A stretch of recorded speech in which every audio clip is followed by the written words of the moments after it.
Welcome to the next lesson, how to do a nutritional assessment. Now, this is going to be a high-level approach to what I think are the most fundamental aspects to get right with nutrition. Everybody tends to want to get into the very nitty-gritty in terms of, are you eating cottage cheese, are you eating kale, are you eating whatever big food groups that people classify as superfoods. I really think this is largely a distraction and missing the really big key elements, because if you get the big key elements right, you get everything else right. So what are we going to cover? We're going to cover calories. It really does not matter which way you say it. Calories will make the biggest difference, and they're going to have the biggest impact on visceral fat and adipose tissue in general. No matter what diet you choose, whatever combination of macros you choose, if you form an energy density excess, you are going to put on weight, no matter which way you do it.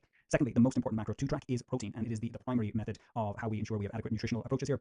And thirdly, we're going to talk about processed food. So why does nutrition matter in terms of approaching cardiovascular health? Clearly, it forms one of the primary pillars of how we're addressing cardiovascular risk and reducing risk. So it clearly does matter a lot. But when I look at nutrition and when I'm assessing it and using it as a strategy, you have to see nutrition as a tool.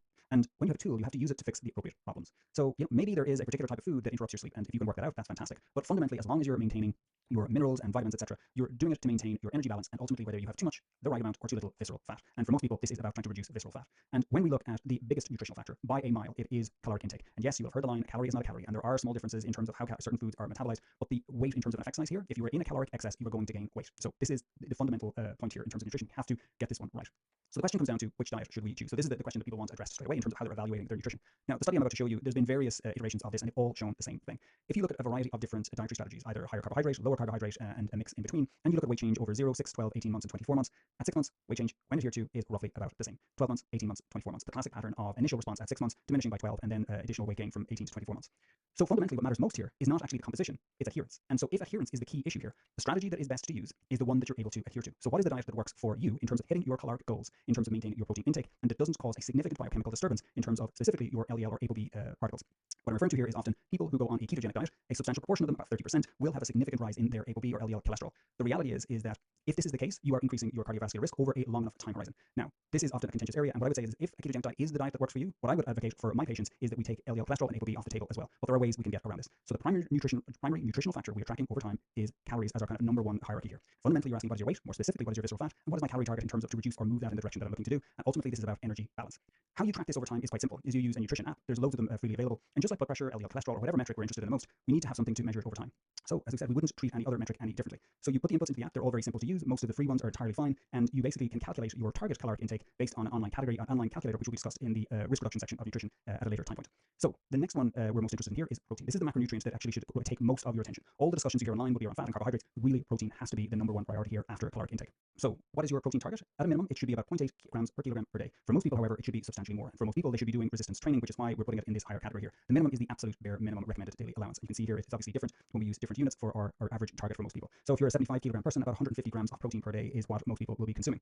If you look at how that protein is consumed, usually it's spaced out over 3 to 4 servings in a day, depending on how quickly you're going to be able to absorb it for using it for muscle synthesis. There has been recent evidence that you can take larger amounts in one setting, but obviously there's certain nuances to that in terms of how that protein is consumed, absorbed, and then dispersed around your body. So in general, I would space it out. Taking it all in one go is just a challenge anyway, so spacing it out is a reasonable strategy. For most people, it would be ideal if we could get it all in real food, but if you need to supplement with some form of protein supplementation, that is entirely reasonable. And it is entirely possible to do this on a vegetarian diet, also on a vegetarian basis. Often we just need to be mindful of quality. So again, just like caloric intake, you would need to track this over time, and you can input this into most freely available apps.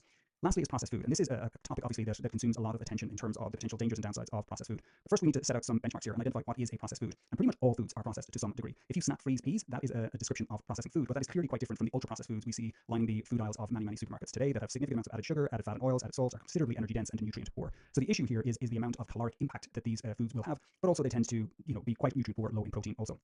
The reason that they are so ubiquitous is fundamentally that they're durable, they're convenient, they're accessible, they're hyper palatable, and they're highly profitable and ready to consume. So in terms of a product to sell, they're just easier to sell. And we know that if you look at the literature on an associational basis, so this is associational observational data, for every serving of ultra-processed food, all-cause mortality increases by about 18%. Now the question here is it down to fundamentally the ingredients that are in ultra-processed food? And yes, there's lots of things in ultra-processed food when you look at the mechanistic studies that really don't point to something being healthy. But if you actually look at, probably I think one of my favorite studies in this area was an inpatient study of approximately 20 patients. So this is controlled feeding for 20 days as an inpatient. Sorry, 20 patients, my apologies, over 14 days. They were given two types of diets. One was an ultra-processed diet and the other was unprocessed food. And this was done on a stage basis. So people ate one, then the other, and then the other group did it the other way around. In the ultra-processed group, approximately 500 calories extra were consumed in that group, and they gained approximately 1 kilogram over the 14 days. Now this is over a 14-day period. Imagine a lifetime exposed to significant amounts of ultra-processed food. In the unprocessed food group, it was the inverse. They ate approximately 500 calories less per day and lost approximately 0.9 kilograms over 14 days. So the direction here is huge. Regardless of the smaller effect size of the ingredients of this, the actual energy density that comes with the decision to consume ultra-processed food will have significant impacts on visceral fat and all the cardiovascular risk that comes with it. So ultra-processed food is likely not good for you in that sense in terms of the ingredients that will be in it. However, most of the damage may simply be a function of the caloric excess. And eating ultra-processed food, when you're at your target weight, you have your visceral fat levels dialed in and you're insulin sensitive, is unlikely to be very harmful. The fourth macro that is often forgotten is alcohol, and it's often a significant contributor to caloric intake. Now, we've talked about alcohol independently already in terms of cardiovascular risk, but it does carry significant caloric expense. So it's about 7 calories per gram, and a bottle of wine is approximately 615 calories, which is a significant amount, and it's important that this is included in your tracking when you are tracking calories overall. So in terms of assessing nutrition, really we're looking at these 3 main factors. And fundamentally, we're looking at calories in terms of our energy balance. Are you in energy excess or depleted? We're looking at protein in terms of what is your average protein intake on a daily basis based on the thresholds that have been set, and processed food, the role of processed food in nutrition, and why most of the damage is primarily probably a caloric excess problem. Okay, so in our next lesson, we're going to cover assessment and defining risk around blood pressure.